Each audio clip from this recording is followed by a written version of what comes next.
ইডির কালো অধ্যায়ের পর্দা ফাঁস। ইডি দপ্তরে কি চলছে তুলে ধরলেন বিশদ বিবরণ। एक व्यक्ति को कहा गया तेरी बेटी कॉलेज कैसे जाएगी हम देखेंगे। बेटी को धमकी, पत्नी को धमकी, बूढ़े माँ बाप को धमकी। जो हिटलर शाही का गैस चैम्बर है मैं कहूंगा, वहां पर 3rd डिग्री टॉर्चर इस व्यक्ति को देकर जबरन इससे साइन कराया गया और उसके बाद ईडी के अधिकारियों ने तो मारा पीटा, कान के पर्दे फट गए। वहां कुछ ऐसे भी लोग थे जिन्होंने हमको मारा पीटा, जिनको जो ईडी के ऑफिशियल्स भी नहीं थे। आप गुंडागर्दी करके, धमका के, डरा के, कान के पर्दे फाड़ के तेरी बेटी कॉलेज कैसे जाएगी, इस तरह का बयान देके जांच कर रहे हो। লোক ডেকে নিয়ে মারপিট করা হচ্ছে, ফাটিয়ে দেওয়া হয়েছে কানের পর্দা। মেয়ে কিভাবে বিদ্যালয়ে যায় দেখে নেওয়ার হুমকি। কোথায় মোদির বেটি বাঁচাও বেটি পড়াও নীতি। একেবারে সাংবাদিক বৈঠক ডেকে ইডির কাঁচা চিঠা খুলে দিলেন আপের রাজ্যসভার সাংসদ সঞ্জয় সিং।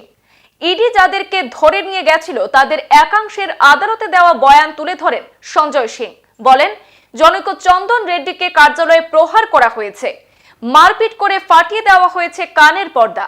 শুধু তাই নয়, ইডির লুক নয় এমন গুন্ডারা কার্যালয়ে গিয়ে তাকে মারপিট করেছে। চন্দন রেড্ডির মেডিকেল রিপোর্ট তুলে ধরেন রাজ্যসভার সাংসদ। সেই সঙ্গে একের পর এক ব্যক্তির নাম তুলে ধরে আদালতে যেসব বয়ান দিয়েছেন তার কপি সাংবাদিকদের দেখিয়ে বলেন, দেশে এটা কি চলছে। রাজনৈতিক নেতাদের নাম বলার জন্য চাপ সৃষ্টি করা হচ্ছে, মেয়ে পত্নীকে হুমকি দেওয়া হচ্ছে, ইডির নির্যাতনে বাধ্য হয়ে উল্টোপাল্টা বক্তব্য দিতে হচ্ছে। এইসব বক্তব্য আদালতে বিভিন্ন জন তুলে ধরেছেন। সাংবাদিক বৈঠকে সাংসদ আরো বলেন, 8 বছরে দেশে 3000 রেড করেছে ইডি, সেই রেডগুলোর সাকসেস হচ্ছে 0.5%। সঞ্জয় সিং বলেন, এ নিয়ে রাজ্যসভায় বক্তব্য উপস্থাপন করায় তাকে প্রিভিলেন্স কমিটি নোটিশ ধরিয়ে দিয়েছিল। তবে এবার তিনি ক্ষান্ত থাকবেন না, আদালতে দেওয়া বয়ান রাজ্যসভায় উত্থাপন করবেন এবং পিডি আধিকারিকদের রাজ্যসভায় ডেকে নেবেন বলে ঘোষণা করেন।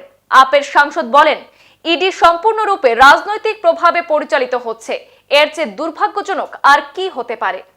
ईडी जो देश की सबसे ताकतवर जांच एजेंसी के रूप में आप सबके सामने प्रस्तुत की जाती है, वो किस तरह से जांच करती है, किस तरह से लोगों को प्रताड़ित करती है, किस तरह से उनके परिवारों को प्रताड़ित करती है। और तो और जिसके कारण आज मैं ये पीसी कर रहा हूं, एक व्यक्ति को कहा गया तेरी बेटी कॉलेज कैसे जाएगी हम देखेंगे। बेटी को धमकी, पत्नी को धमकी, बूढ़े मां बाप को धमकी, मारना पीटना प्रताड़ित करना और उसके बाद जबरन बयान लेना।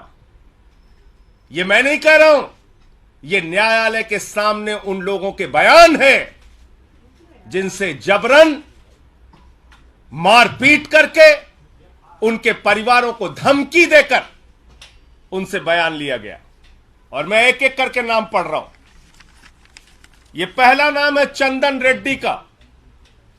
ये चंदन रेड्डी हाई कोर्ट में पिटीशन करते हैं, माननीय उच्च न्यायालय में याचिका दाखिल करके ये बताते हैं कि ईडी ने इनको मारा, इनको पीटा, इनके परिवार को धमकी दी और कहा जैसा हम कहते हैं वैसा लिख, वरना तेरे परिवार का वो अंजाम करेंगे तू कहीं मुंह दिखाने लायक नहीं रहेगा।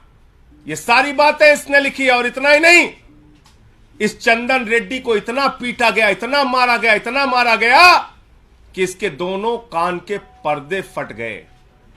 दोनों कान के पर्दे फट गए। मार मार के, प्रताड़ित करके ईडी का जो हिटलर शाही का गैस चैम्बर है मैं कहूंगा, वहां पर 3rd डिग्री टॉर्चर इस व्यक्ति को देकर जबरन इससे साइन कराया गया। और उसके बाद जब यह व्यक्ति कोर्ट में जाता है तो अपने सारे दुखड़े माननीय न्यायालय के सामने इसने बयान किए। कैसे इसका बयान लिया गया ईडी में, कैसे इसका बयान लिया गया ईडी के अंदर।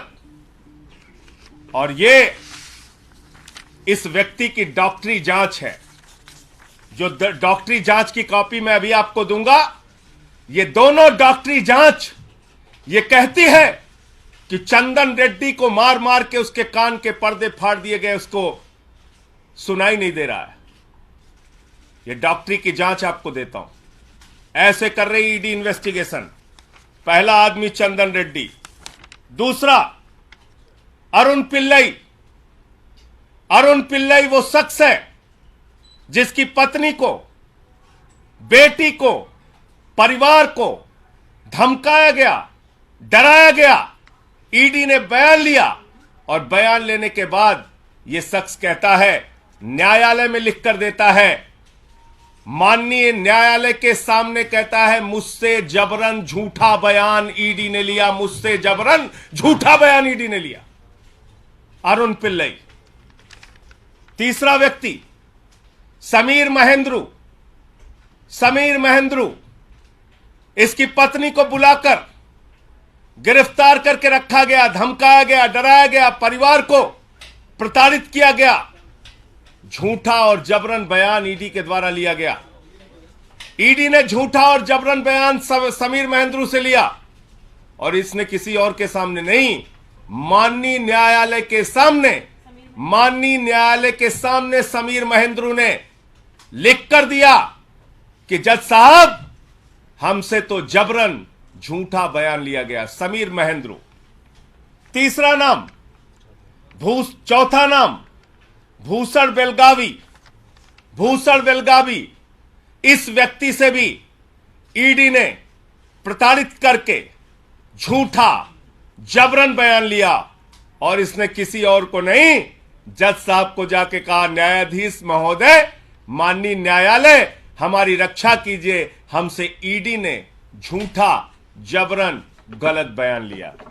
पांचवा नाम मनास्वामी प्रभुने।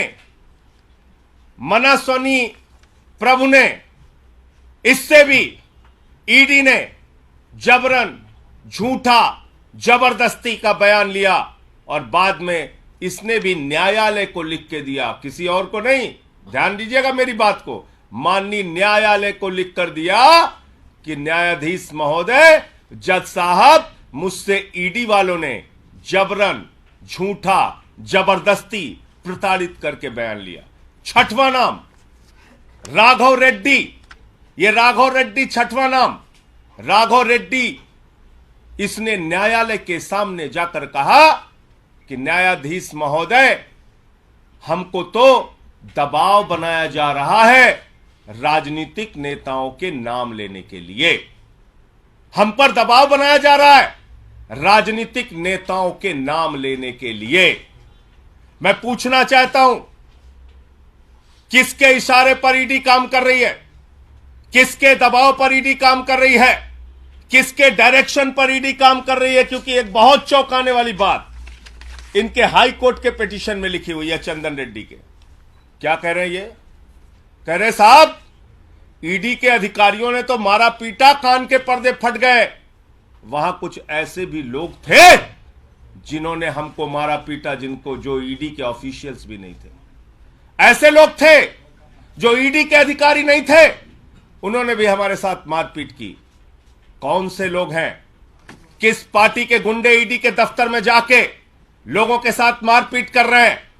कौन से लोग हैं जो ईडी के दफ्तर में जाते हैं, पूछताछ करते हैं, मारपीट करते हैं और जबरन बयान लिखवाते हैं? इसका खुलासा होना चाहिए। माननीय हाई कोर्ट के सामने यह याचिका पड़ी है। इसके साथ साथ मनीष सिसोदिया जी के पीएस रिंकू, आप जानते हैं कानून में नियम है, किसी को भी बुलाओ, नोटिस दो, पूछताछ करो, कैमरे में पूछताछ करो और सारी जानकारी ऑन पेपर रखो। ईडी हवाई डिपार्टमेंट हो गया है। फोन करता है, बुलाता, आजा, बैठ इतने घंटे, जा घर जा, फिर आजा, बैठ सुबह से शाम तक, फिर घर जा। आप गुंडागर्दी करके, धमका के, डरा के, कान के पर्दे फाड़ के, तेरी बेटी कॉलेज कैसे जाएगी, इस तरह का बयान देके जांच कर रहे हो? इस तरह का बयान देके जांच कर रहे हो?